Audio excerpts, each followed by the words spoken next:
India के 20 लाख लोगों के लिए यही उनका घर है।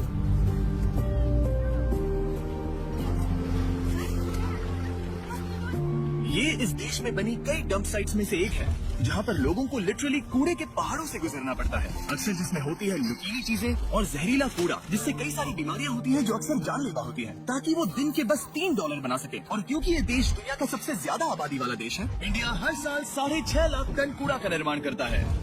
और अमीर और गरीब के बीच की धन असमानता बढ़ने का मतलब है कि लाखों लोगों को सिर्फ सर्वाइव करने के लिए इस कूड़े को अलग करके बेचने पर निर्भर रहना पड़ता है, जो कि इन्हें इस साइकिल में फंसे रहने पर मजबूर कर देता है। ये दिल दहला देने वाला है। जब हमने ये प्रोजेक्ट चुना तब मुझे पता था कि ये बहुत मुश्किल होने वाला है, लेकिन मुझे आइडिया नहीं था कि यहाँ पर आना और ये सब देखना इतना दिल दुखाने वाला होगा। मैंने ऐसा पहले कभी नहीं देखा। मैं अभी अभी बाप बना हूँ और बच्चों को इस तरह के माहौल में काम करते देखकर मैं अंदर से पूरा टूट गया और पता नहीं इसे लफ्जों में कैसे बयां करूं। ये सही नहीं है। एक इंसान के तौर पर हम ऐसी चीजों को होने देने से भी अच्छा कुछ कर सकते हैं। पर ये डंप साइट ही इकलौती प्रॉब्लम नहीं है। आबादी का एक बहुत बड़ा हिस्सा इस शहरी बस्तियों में रहता है। ये गरीबी और यहाँ रहने के हालात बेइंतहा कठोर हैं। ये लोग अपने घरों को एक रेलवे ट्रैक के पास बनाने में मजबूर हो गए हैं। हम बहाराजान नाम की एक औरत से अभी मिले, जिन्हें ठंड की एक सुबह कोहरे की वजह से ट्रेन से टकराने पर पैर गंवाने पड़े थे।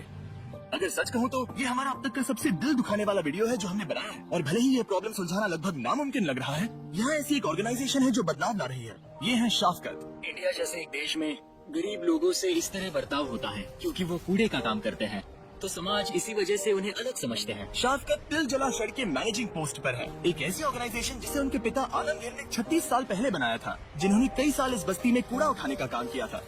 पर वो समुदाय के पहले और उन चंद लोगों में से एक है जो पढ़ना और लिखना जानते हैं। फिर वो एक स्कूल टीचर बन गए और जल्द ही समझ गए कि शिक्षा की वजह से उनके लिए मौकों के कितने दरवाजे खुल गए हैं। और इसीलिए 1987 में उन्होंने हर एक कमजोर बच्चे को क्लासरूम में डालना अपना मिशन बना लिया। हर एक इंसान को जन्म से ही अधिकार होते हैं। काम मिलने का अधिकार, अनाज पाने का अधिकार, शिक्षा पाने का अधिकार। गरीबी समय नहीं देखती, वो हर दिन संघर्ष कर रहे हैं। क्योंकि उन्हें कभी कोई शिक्षा नहीं मिली, इसलिए छोटे बच्चे क्राइम कर रहे हैं। हमें वो सभी मौके इन बच्चों के घर की चौखट तक लाने होंगे। इनमें से एक बच्चा है अकबर, एक लड़का जिसने कूड़े के समुदाय में जन्म लिया था। बड़े होते हुए इसके पास परिवार के साथ कूड़ा साफ करने के अलावा और कोई रास्ता नहीं था, ताकि ये सिर्फ सर्वाइव कर सके। उसका मतलब ऐसी जिंदगी जिसमें ना ही शिक्षा है, ना ही सुरक्षा है, और सबसे बड़ी दुख की बात, ना ही एक उज्जवल भविष्य की उम्मीद है। लगभग 6 महीने पहले इसके पिता का देहांत हुआ था और उस वजह से परिवार पर बहुत प्रेशर आया था। अब इसकी माँ को कोई सहारा नहीं है और अब इतने सारे बच्चों के साथ पूरे परिवार को बहुत मुश्किल हो रही है। अकबर ने इस बाल मजदूरी की, इस गरीबी की, ऐसे प्रेशर की जिंदगी को नहीं चुना। किसी भी बच्चे को ऐसे नहीं रहना चाहिए।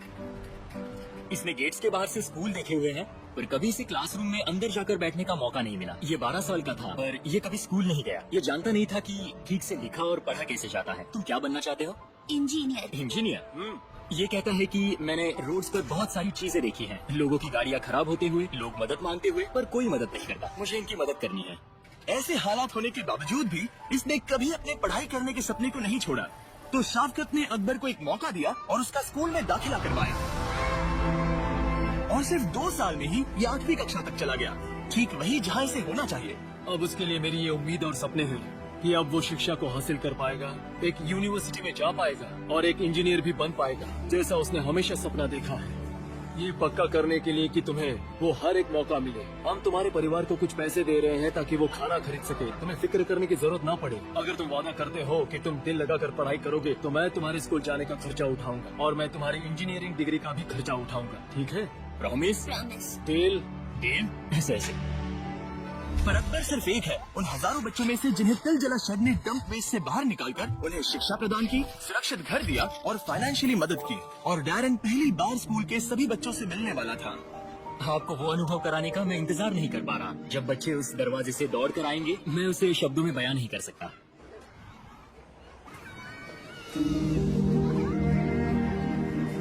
शेड ने 20,000 बच्चों को एक बेहतर जिंदगी की राह पर खड़ा किया है। वो एक ऑर्गेनाइजेशन जो बहुत बड़ा बदलाव ला रही है, और ये बदलाव सिर्फ उन 20,000 बच्चों में ही नहीं, तो उन 20,000 बच्चों के परिवारों में भी आएगा। जो कि आगे ऐसे समाज में जन्म लेंगे जो कि उनके लिए खुला होगा और ज्यादा मौके देने वाला होगा। जब हम एक स्कूल का दरवाजा खोलते हैं तब जेल का बंद कर देते हैं।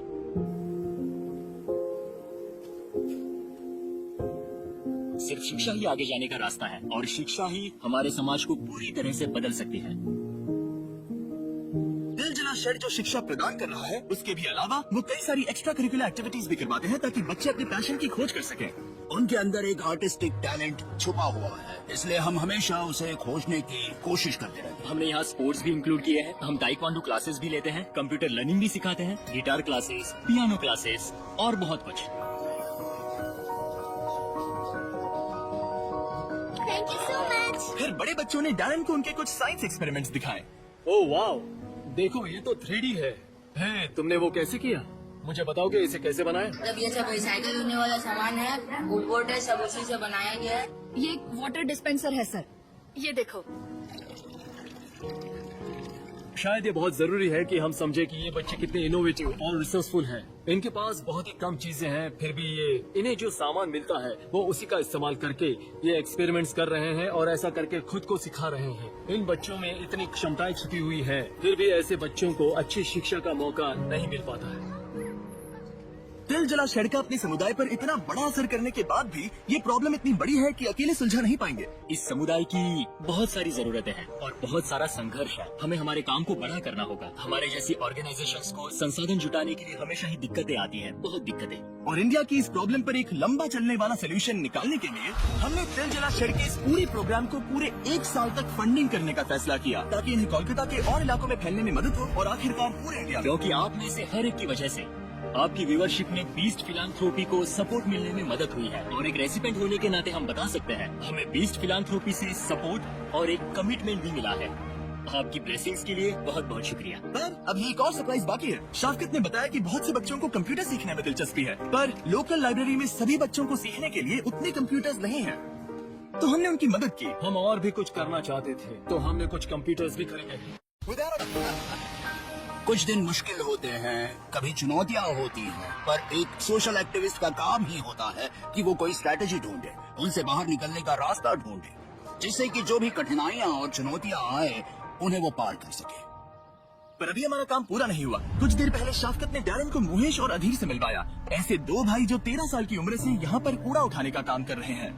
वो एकदम सुबह शुरू हो जाते हैं और लगभग 12-13 घंटे काम करते हैं और उनके बड़े परिवार है। यही काम हम लोग कर रहे हैं। सोनू के बच्चे लोग को सरकारी में पढ़ा रहे हैं और यही सब कर रहे हैं। मोहेश ने डैरन को बताया कि उसे हर रोज कूड़े को घंटों तक उठाना पड़ता है और वो ये सब इस सपने के साथ करता है कि एक दिन वो अपने बच्चों को स्कूल में भेज पाएगा।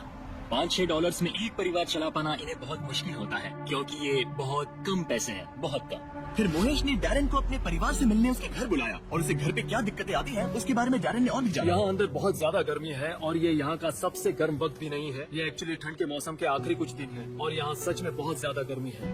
गर्मी की वजह से खाना खराब होने से बचाना मोहेश के लिए बहुत चुनौती भरा हो जाता है, जिस वजह से कभी कभी उसे और अधीर को भूखे पेट ही काम करना पड़ता है, जिससे इस काम को पूरा करना लगभग नामुमकिन हो जाता है। अपने परिवार का ख्याल रखने के लिए तुम जितनी मेहनत करते हो वो देखकर हम तुम्हारी थोड़ी मदद करना चाहते हैं, इसलिए हम तुम्हारे लिए एक नया फ्रिज खरीदेंगे। मैं और भी कुछ करना चाहता हूँ। जब तुम्हारी बच्ची थोड़ी बड़ी हो जाएगी तब हम उसका स्कूल में दाखिला कराएंगे और हम ही खर्चा उठाएंगे, ठीक है? कोई बात नहीं मेरे भाई। जब बेस्ट फिलैंथ्रोपी ने पहली बार डोनेशंस लेने शुरू किए थे तब हमने एक भी इंटरनेशनल प्रोजेक्ट नहीं किया और ना ही हम ऐसा कुछ करेंगे ऐसी कभी बात की थी। पर पहले हफ्ते में ही जिस देश ने बेस्ट फिलैंथ्रोपी को सबसे ज्यादा डोनेशंस दिए थे वो इंडिया ही था और ये इंडिया के लोगों की असाधारण दया और उदारता को दर्शाता है।